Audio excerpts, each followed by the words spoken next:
1 जुलाई शुरू हुई तो नए महीने की ही शुरुआत नहीं हुई, बल्कि देश में नए कानूनों की शुरुआत हो गई है।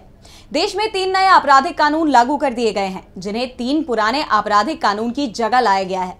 आईपीसी की जगह अब भारतीय न्याय संहिता यानी बीएनएस, सीआरपीसी की जगह भारतीय नागरिक सुरक्षा संहिता यानी बीएनएसएस और इंडियन एविडेंस एक्ट की जगह भारतीय साक्ष्य संहिता यानी बीएसए लागू की गई है। ये तीनों विधेयक पिछले साल संसद के शीतकालीन सत्र में पास किए गए थे, जब संसद से विपक्ष के 146 से ज्यादा सांसदों को निलंबित कर दिया गया था। इन कानूनों पर चर्चा भी नहीं हो पाई, विपक्ष के सुझाव और उनकी आपत्तियां दर्ज नहीं हुई और कानून पास कर दिए गए। ऐसा भी नहीं है कि देश ने इन कानूनों का स्वागत किया। सबसे ज्यादा बवाल तो हिट एंड रन के मामले को लेकर मचा। चुनाव सामने थे, बवाल बढ़ता जा रहा था, तो मोदी सरकार की तरफ से कहा गया कि हिट एंड रन के प्रावधानों को 1 जुलाई को लागू नहीं किया जाएगा।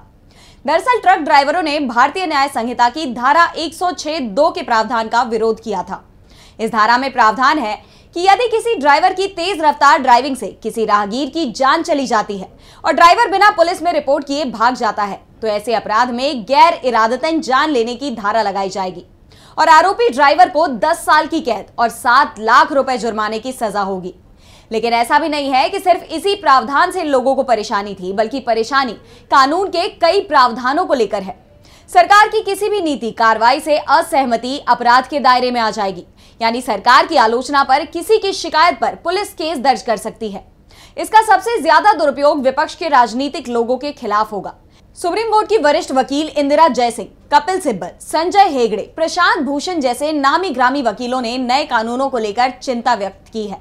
उनका कहना है कि नए कानून में केवल 20 से 25% प्रावधान नए हैं और वे पुलिस को बहुत अधिक ताकत देते हैं। अब असहमति को अपराध बना दिया गया है, यानी अब बोलने की आजादी सीमित कर दी गई है। इसके अलावा भी कई बड़े दावे किए गए हैं जो चिंता भी बढ़ा सकते हैं। हथकड़ी लगाने के नियम में बदलाव, सीआरपीसी की जगह लाए जा रहे बीएनएसएस की धारा 43(3) में अदालत में पेश करते समय कैदी को हथकड़ी लगाने का प्रावधान किया गया है। इस मामले में 1980 में प्रेम शंकर शुक्ला के मामले में सुप्रीम कोर्ट ने हथकड़ी के इस्तेमाल को अनुच्छेद 21 के तहत असंवैधानिक करार दिया था। कोर्ट ने कहा था कि अगर हथकड़ी लगाने की जरूरत है तो मजिस्ट्रेट से इसकी इजाजत लेनी होगी। नए कानून में इस जरूरत को हटा दिया गया है। राजद्रोह की जगह देशद्रोह, सुप्रीम कोर्ट राजद्रोह कानून पर सवाल उठा चुका है। इसे अंग्रेजों का बनाया वो कानून बताया गया है जिसे अंग्रेजों ने अपने शासन को बचाए रखने के लिए बनाया था, लेकिन सरकार इस कानून को अब नाम बदल कर ले आई है। अब राजद्रोह कानून की जगह देशद्रोह कानून लाया गया है।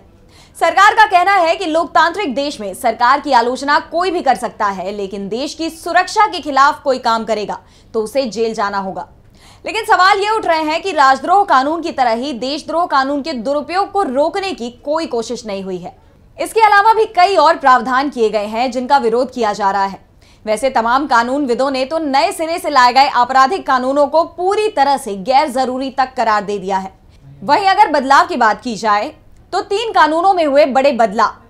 तीनों कानूनों की कई धाराएं और प्रावधान बदल गए हैं। आईपीसी में 511 धाराएं थी, अब 356 बची हैं। 175 धाराएं बदल गई हैं, 8 नई जोड़ी गई हैं, 22 धाराएं खत्म हो गई हैं, 20 नए अपराधों को परिभाषित किया गया है, 33 अपराधों में सजा बढ़ाई गई है, 83 अपराध ऐसे हैं जिनमें जुर्माने की रकम बढ़ाई गई है।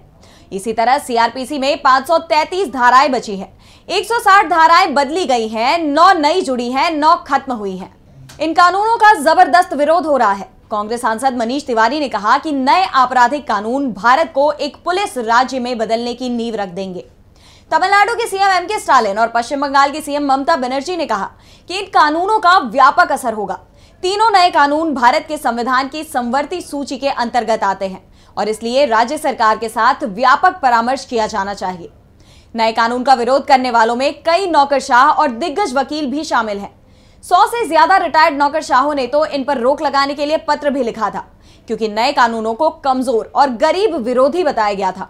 पत्र पर साइन करने वालों में दिल्ली के पूर्व राज्यपाल नजीब जंग, जूलियस रिबेरो, मैक्सवेल परेरा, अमिताभ पांडे, कवि अशोक वाजपेयी, पूर्व मुख्य सूचना आयुक्त वजाहत हबीबुल्ला, सुशांत बलिगा सहित कई पूर्व आईएएस और पूर्व आईपीएस शामिल हैं।